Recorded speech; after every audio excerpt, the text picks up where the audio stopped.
రాష్ట్రంలో గంజాయి సాగును పూర్తిగా నియంత్రించినట్లు డీజీపీ హరీష్ కుమార్ గుప్తా తెలిపారు. కృష్ణా జిల్లా పరిధిలో పోలీసులు సీజ్ చేసిన గంజాయిని గుంటూరు సమీపంలోని జిందాల్ పవర్ ప్లాంట్లో కాల్చేశారు. ₹1,87,00,000 విలువైన 3,737 కేజీల గంజాయిని డీజీపీ సమక్షంలో బర్నర్లలో వేసి బూడిద చేశారు. ఏపీలో ఇప్పుడు గంజాయి సాగులేదన్న డీజీపీ ఒడిశా నుంచే మనకు ఎక్కువగా రవాణా అవుతోందని వివరించారు.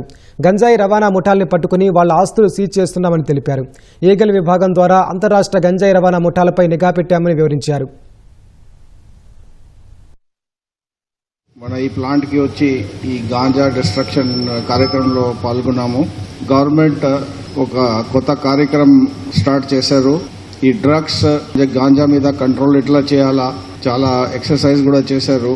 ఒడిశా సైడ్ నుంచి బాగా ట్రాన్స్పోర్టేషన్ జరుగుతుంది మిగతా స్టేట్స్ కి, అంటే మన ఒక ట్రాన్స్పోర్ట్ రూట్ లాగా మారుతున్నాము.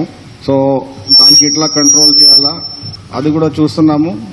మన స్టేట్లో వచ్చి ఇంతకుముందు బాగా అది స్ప్రెడ్ అయింది. మన ఈ ఎఫర్ట్స్ పెట్టడం వల్ల ఇక్కడ గ్రోత్ అవడం లేదు, బట్ ట్రాన్స్పోర్టేషన్ మాత్రం జరుగుతుంది.